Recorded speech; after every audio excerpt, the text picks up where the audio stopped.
Hello everyone, कैसे हैं आप सब लोग। आइए अच्छे होंगे और मैं भी अच्छी हूँ। शिवानी की दुनिया में आपका बहुत बहुत बहुत स्वागत है। सो गाइस, आज मैं आप लोगों के साथ में शेयर करूँगी कुछ क्वेश्चंस आंसर्स, जिसमें आप लोगों के दिए हुए क्वेश्चन के मैं जवाब आप लोगों के दिए हुए क्वेश्चन के मैं जवाब देने वाली हूँ और आप लोगों को बताने वाली हूँ कि जो आप लोगों ने क्वेश्चंस किए हैं तो उसके आंसर्स देना बहुत ज़रूरी है। अगर मैं आंसर नहीं दूंगी तो आप लोग समझेंगे कि जो कुछ भी ये सब फर्जी है, तो इसलिए मैं आप लोगों को उसके आंसर आज दे रही हूँ।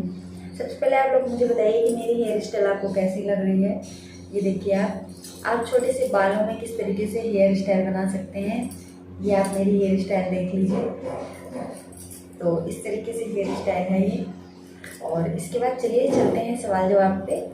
तो कमेंट में पढ़ूंगी और आपको बताऊंगी कि किसका कौन सा कमेंट आया है और किसके बारे में मुझे आंसर देना है। तो चलिए चलते हैं, वीडियो में आगे बढ़ते हैं। आई होप आप सब लोग मेरे आंसर्स से संतुष्ट हो जाएंगे। जो मैं आंसर दूंगी आप लोगों को, उससे आप लोग काफ़ी संतुष्ट होंगे। तो गाइस, सबसे पहले एक क्वेश्चन है। एक मैम ने क्वेश्चन किया है, मैं नाम ओपन किसी के नहीं करूँगी, बस मैं क्वेश्चंस पढ़ूंगी ताकि आप लोग समझ जाएं कि किसने कमेंट किया होगा, तो वो ऑटोमेटिक समझ जाएगा कि उसका जवाब क्या है। तो उन्होंने क्वेश्चन किया था, मैम आप मेकअप के लिए कौन सा प्रोडक्ट यूज़ करती हैं, तो प्लीज़ बताइए। तो मैं आप लोगों को आज बताना चाहूँगी कि मैंने जितने भी वीडियो डाले हैं अपने मेकअप से रिलेटेड, पार्लर से रिलेटेड, तो उसमें मैंने आपको जितने भी प्रोडक्ट दिखाए हुए हैं कि कौन सा प्रोडक्ट मैं यूज़ करती हूँ। मेरा कोई पर्सनल प्रोडक्ट नहीं होता है कि नहीं मैं सिर्फ लैक्मे का ही यूज़ करती हूँ या फिर सिर्फ स्विस ब्यूटी का ही यूज़ करती हूँ, या फिर मतलब सिर्फ कोई एक नहीं है मेरा प्रोडक्ट। जो मुझे अच्छा लगता है, जो मुझे लगता है कि हाँ नहीं ये इस प्रोडक्ट में जान है, इस प्रोडक्ट में इससे ज़्यादा स्कोप है, तो तभी मैं वो वाला प्रोडक्ट यूज़ करती हूँ और तभी वो प्रोडक्ट लेती हूँ। जैसे 2-3 कंपनियाँ हैं जिनका प्रोडक्ट मैं यूज करती हूँ, जैसे कि फिटमी का हो गया, फाउंडेशन वगैरह में फिटमी हो गया और लैक्मे हो गया। ये सारे जो हैं फिटमी के और लैक्मे के, ये सारे फाउंडेशन यूज़ कर लेती हूँ। और जैसे शाइनर वगैरह हो गया, जो कुछ भी हो गया, जैसे काजल वगैरह हो गया, तो ये सब स्विस ब्यूटी के मैं अप्लाई करती हूँ। तो इसलिए किसी एक प्रोडक्ट पे आप लोग मत जाया करिए। मैं आपसे फिर से कहूँगी, जो प्रोडक्ट आपको अच्छा लगे आप लोग वही प्रोडक्ट यूज़ करिए। ज़रूरी नहीं कि फेस पे हम सिर्फ एक ही कंपनी का प्रोडक्ट, सारा जितना प्रोडक्ट है सिर्फ एक ही कंपनी का यूज़ कर रहेंगे, ऐसा कुछ भी नहीं होता है। जो आपका प्रोडक्ट काफ़ी लॉन्ग लास्टिंग हो, वो वाला प्रोडक्ट आप यूज़ करिए। जो आपके फेस पे अप्लाई करने पर आपको लगे कि इससे मुझे बेनिफिट है, कोई भी हार्म नहीं पहुंचा रहा है मेरी स्किन को, तो आप वो वाला प्रोडक्ट यूज़ कर सकते हैं। चलिए, अब आई होप आपको आपका क्वेश्चन का आंसर मिल गया होगा। अब चलते हैं, दूसरा क्वेश्चन है। ये एक भैया हैं, उन्होंने किया हुआ है मैसेज। तो उन्होंने किया है, मैम आपका इस पार्लर को बनाने में क्या खर्च आया। इन्होंने क्वेश्चन किया है कि मैम आपको इस पार्लर को बनाने में कितना खर्च हुआ है, प्लीज़ मुझे बताइए और आइडिया दीजिए। सो गाइस, मैं आप लोगों को बताना चाहूँगी कि पार्लर बनाने में मैंने आज पार्लर कोई हो गए मेरे 4-5 साल मुझे डाले हुए, तो तब का कुछ समय अलग था और अब का कुछ समय अलग है। जब मैंने पार्लर डाला था तब उसमें क्या था कि थोड़ा जो महंगाई है वो कम थी और पैसे भी ज़्यादा नहीं लगे थे उसमें पार्लर में, क्योंकि मैंने छोटी सी जगह पे पार्लर डाला था और अपने अकॉर्डिंग डाला था कि अगर ये सोच के डाला था कि पार्लर में जितना पैसा मैंने लगाया है उसके हिसाब से अगर पार्लर चलने लगा, रनिंग करने लगा अगर पार्लर, तब फिर मैं उसी हिसाब से इसमें पैसा लगाती चली जाऊंगी। और अगर पार्लर नहीं चला, ज़्यादा रनिंग नहीं किया, तो फिर उस हिसाब से देखूंगी।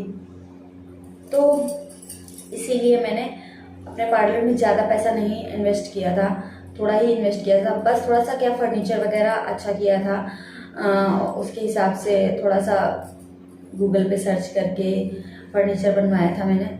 तो फर्नीचर यूज़ किया था, तो उसके लिए मैंने अलग से अपने घर पे ही फर्नीचर के लिए जो कारपेंटर होते हैं उनको बुलाया था मैंने और बनवाया था फर्नीचर। और इसके बाद जो भी मैंने मेकअप प्रोडक्ट लिए थे और फिर उसके बाद थोड़ा सा मैंने सामान भी, अभी फ़िलहाल मैं जो पार्लर आपको दिखाती हूँ अपना, तो थोड़ा सा खाली दिखता है क्योंकि अब मैं सिर्फ अपने हाथों का काम यूज़ करती हूँ। और जो चीज़ें बेचने वाली होती हैं, जैसे बिकने वाली होती हैं, तो वो कम रखती हूँ। और पहले क्या था कि जब मैंने पार्लर डाला था तो चीज़ सामान के बेचने वाली जो चीज़ें होती हैं, कॉस्मेटिक्स की चीज़ें होती हैं, वो भी मैं इसमें रखती थी।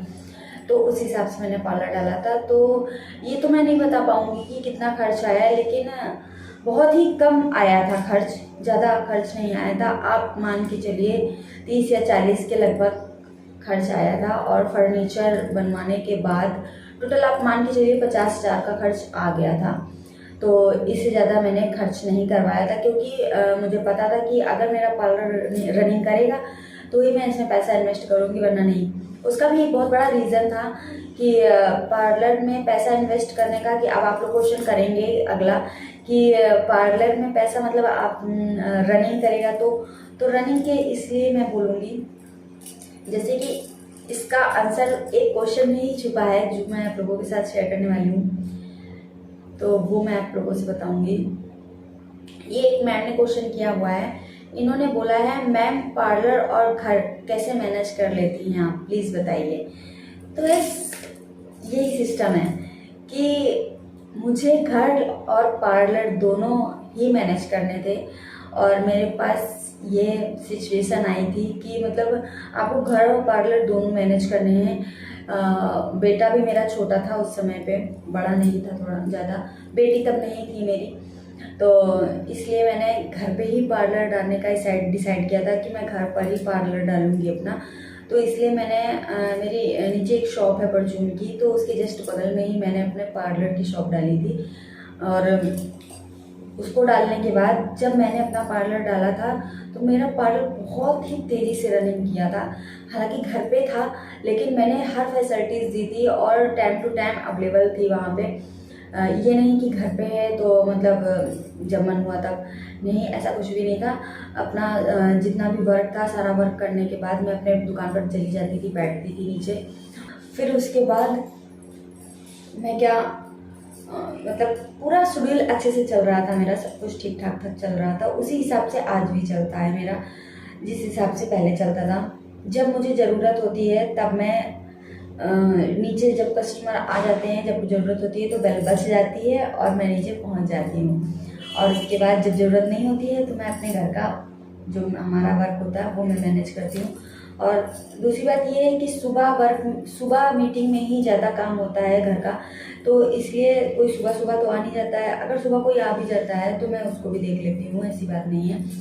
और एक समय तो ऐसा था कि जब रात में ज़रूरत पड़ती थी किसी को, जैसे किसी को बाहर जाना है, तो अगर किसी को रात में भी ज़रूरत पड़ती थी हमारे आस पड़ोस में किसी बहू को या किसी को कि मेकअप करवाना है या कुछ भी करवाना है, तो रात में 4 बजे उठ के सुबह और 3 बजे उठ के या रात में 12 बजे मैंने फिर भी अपना शॉप का काम संभाला है।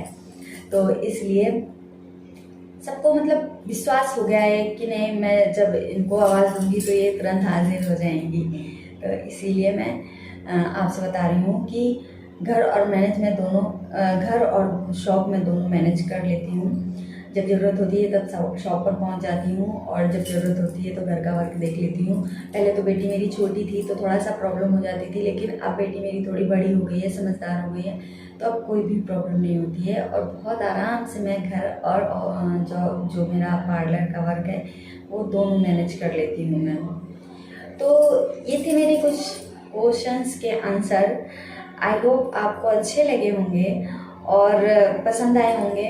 और अगर एक लेडी चाहे तो बहुत कुछ कर सकती है, वो घर में रहकर भी कर सकती है। ज़रूरी नहीं कि वो एक ऑफिस वूमेन हो या ऑफिस लेडी हो, तभी वो पैसा कमा सकती है। अगर आप घर में रहकर बहुत कुछ करना चाहते हैं तो घर में रहकर भी बहुत कुछ कर सकते हैं। बच्चों को संभालते हुए, घर को संभालते हुए, गार्जियंस को संभालते हुए, हस्बैंड को संभालते हुए, सबको संभालते हुए सब कुछ कर सकती हैं। आप घर से ही सब कुछ कर सकती हैं, ये मुझे लगता है, क्योंकि मैंने किया है। आई होप आपको ये मेरा छोटा सा वीडियो जो है वो पसंद आया होगा। मेरी सोच आपको कैसी लगी आप मुझे कमेंट करके बता सकते हैं, और जो भी क्वेश्चन हो वो कर सकते हैं, मैं उसका रिप्लाई ज़रूर दूंगी।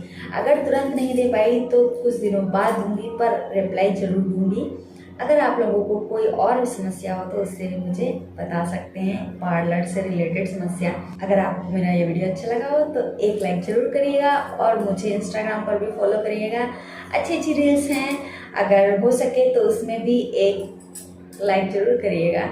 और मेरे जो इंस्टाग्राम फॉलोअर्स हैं वो मुझे काफ़ी पसंद कर रहे हैं। उम्मीद है कि यूट्यूब के फॉलोअर्स भी मुझे काफ़ी पसंद करते हैं और आगे मुझे इसी तरह बढ़ाते रहेंगे। तो मिलते हैं फिर आपसे अगले वीडियो में, तब तक के लिए बाय।